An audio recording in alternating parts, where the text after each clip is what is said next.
আজকে তৈরি করলাম বেগুন দিয়ে পাঙ্গাস মাছের ঝোল। এটা অত্যন্ত খুব সুস্বাদু হয় খাবারটা। তবে যারা যারা পছন্দ করেন না, দয়া করে একবার হলেও আপনাদের কাছে অনুরোধ রইল এইভাবে বানানোর। আশা করি আপনাদের কাছে এই রেসিপিটা অত্যন্ত ভালো লাগবে। তো একদমই গরমে হালকা পাতলা বেগুন দিয়ে পাঙ্গাস মাছের ঝোল করেছি। তো ভিডিওটা ভালো লাগলে দয়া করে পুরো ভিডিওটা দেখে নেবেন। ভিডিওটি শুরু করার আগে আমার চ্যানেলে যদি নতুন কোনো বন্ধু হয়ে থাকেন, চ্যানেলটিকে সাবস্ক্রাইব করে পাশে থাকা বেল আইকনটি প্রেস করে। নমস্কার বন্ধুরা, কেমন আছেন সবাই? আমি ভালো আছি, আশা করি আপনারাও ভালো আছেন। আজকে আবারও একটা নতুন ভিডিও নিয়ে চলে এসেছি পাঁচফোড়নে। তো আজকে দেখো বাপি বাজারে গেছিলেন, তো একটা কত বড় পাঙ্গাস মাছ দেখো কেটে নিয়ে এসছেন। দেখো এটা ওজনে ছিল 5 কেজি 300। তো সেটার থেকে একটু লেজার দিকটা কেটে নিয়ে এসছেন। আর একটু দেখো মাথা তো নিতেই হবে, নাহলে তো ছাড়বে না মাছওয়ালা। তো দেখো এই পাঙ্গাস মাছটাকে আমি কেটে ধুয়ে নিয়ে আসবো, চলো। আর পাঙ্গাস মাছ যত বড় হয় তত কিন্তু খেতে কিন্তু স্বাদ লাগে। পাঙ্গাস মাছ কিন্তু খেতে একদমই, ছোট মাছ খেতে ভালো লাগে না। তো চল দেখো ধুয়ে নিয়ে চলে এসেছি। মাথাটাকেও নিয়েছি আর বাকি মাছগুলো রেখে দিয়েছি, 4 পিস নিয়ে বাকি মাছগুলো রেখে দিয়েছি। তো চলো ম্যারিনেট করে নেব। তো তার জন্য দেখো এখানে আমি নিয়েছি কি বেগুন দুটো নিয়েছি, আলু আর একটা বড় পেঁয়াজ আর অল্প একটু আদা রসুন নিয়েছি, হালকা মশলায় যেহেতু রান্না করব। তো তার আগে আগে ম্যারিনেট করে নেব নুন আর হলুদ দিয়ে। এখানে বলে রাখি, আমি আমার ছেলের সঙ্গে কিন্তু কথা বলতে বলতে আমি তেল দিতে, ম্যারিনেটের সময় যদি তেল দেওয়া হয় তাহলে কিন্তু গায়ে এসে পড়ে না ভাজার সময়। তো আমি ভুলে গেছি আমার ছেলের সঙ্গে কথা বলতে বলতে, তো সেটার জন্য আমাকে পস্তাতে হয়েছে ভাজার সময়। তো দয়া করে আপনারা তেল দিয়ে একটু ম্যারিনেট করে নেবেন, নুন হলুদ আর তেল দিয়ে। তো দেখো মাছগুলো ম্যারিনেট করা হয়ে গেছে। এবারে আমি বেগুনগুলো কেটে নেব। তো দেখো এইরকম লম্বা লম্বা করে ফাঁক করে মাঝখান দিয়ে লম্বা করে নিয়েছি। আর নিয়েছি মিডিয়াম সাইজের একটা টমেটো কুচি। তো চলো আদা রসুনটাকে বেটে নেব, পেঁয়াজটাকে কিন্তু বাটবো না। তো আদা রসুনটাকে বেটে নিয়ে চলে এসেছি। আমি কড়াইতে দিয়ে দিয়েছি সাদা তেল। সাদা তেলেই আজকে রান্নাটা করব। তো প্রথমে আমি বেরেস্তা ভাজবো, বলেছিলাম পেঁয়াজগুলোকে বাটবো না। তো দেখো এটা আমি বেরেস্তা ভাজছি। এখানে আমি এই রান্নায় পেঁয়াজটাকে আমি ভেজে বেটে নেব। তো দেখো বেরেস্তা ভাজা হয়ে গেছে, আমি এটাকে তুলে নেব। এই রান্নায় কিন্তু পেঁয়াজটা ভেজে বেটে নিলে তার স্বাদ কিন্তু একদম অত্যন্ত খুব সুন্দর হয়। তো এরপরে দেখো বেগুনগুলো ভেজে নিচ্ছি ওই তেলে, লাল লাল করে বেগুনগুলো ভেজে নেব।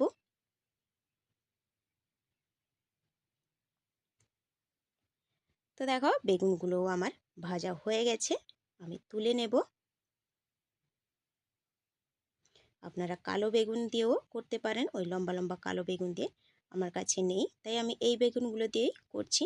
তো দেখো বেগুনগুলো তুলে নেওয়ার পরে আমি কিন্তু এখানে মাছগুলো ভেজে নেব। লাল লাল লাল লাল করে কিন্তু মাছগুলোকে ভেজে নিতে হবে। তো দেখো ঢাকা দিয়ে দিয়েছিলাম, আগে বলেছি যে পরে তেলটা না দেওয়ার কারণে ম্যারিনেটের সময় আমি পোস্তেছি, গায়ে এসে পড়েছে। তো মাছগুলোকে আমি উল্টে নিচ্ছি, উল্টে পাল্টে ভালো করে আমি ভেজে নেব।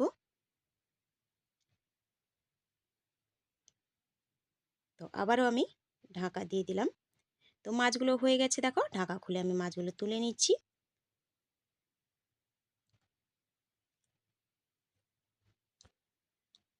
তো এবারে আমি মাথাটাকেও ভেজে নেব।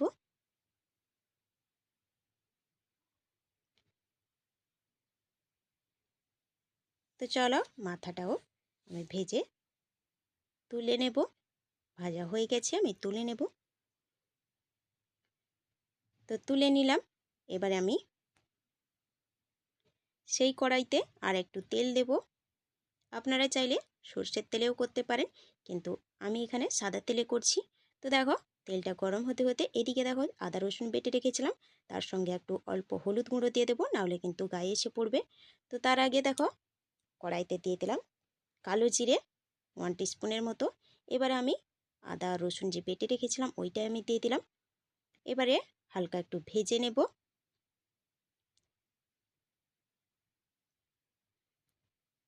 তো দেখো হালকা একটু ভেজে নিয়েছি। এবারে আমি টমেটো কুচি করে রেখেছিলাম ওই টমেটো কুচি কিন্তু দিয়ে দিলাম। টমেটোটাকে একটু গলিয়ে নেব, তার জন্যে এখানে কিন্তু দিয়ে দেব একটু নুন। এবার আমি ভালো করে নেড়ে কিন্তু টমেটোটাকে গলিয়ে নেব।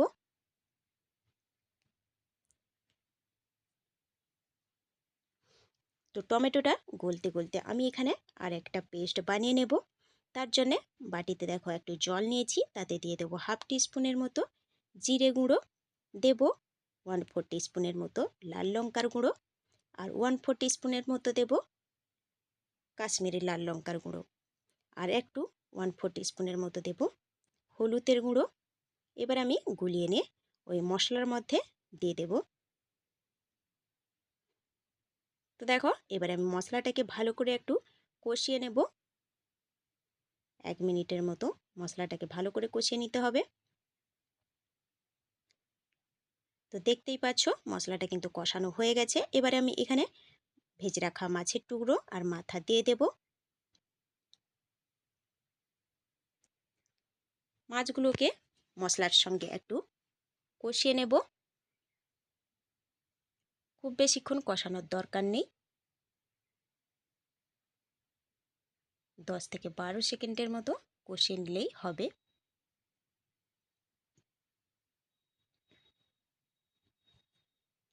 তো দেখো মাছগুলোকে আমি কষিয়ে নিয়েছি। এবারে কিন্তু দিয়ে দেব জল। জলটা আপনারা যেরকম ঝোল রাখবেন ওই রকমই জল ইউজ করবেন। গ্রেভি বেশি রাখলে বেশি জল ইউজ করবেন, যদি কম রাখতে চান তাহলে কম জল দেবেন। কিন্তু যেহেতু বেগুন দিয়ে ঝোল করছি একটু ঝোল ঝোল থাকবে, তাই আমি সেই বুঝেই জলটা দিলাম।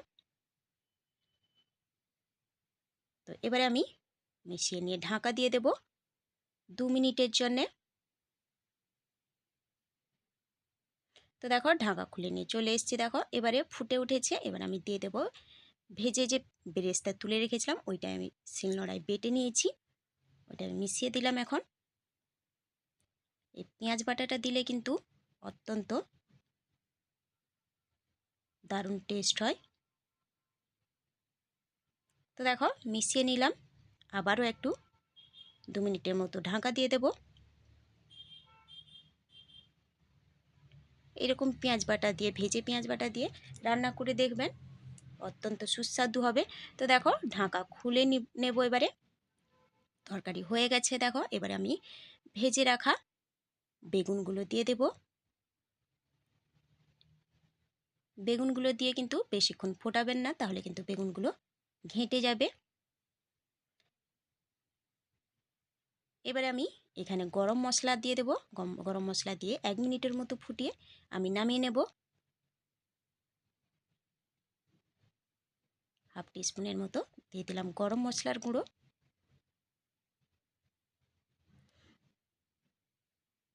তো দেখো এটা কালার দেখালেও একদম পাতলা, গরমে পারফেক্ট তরকারি, অত্যন্ত সুন্দর হয় খেতে।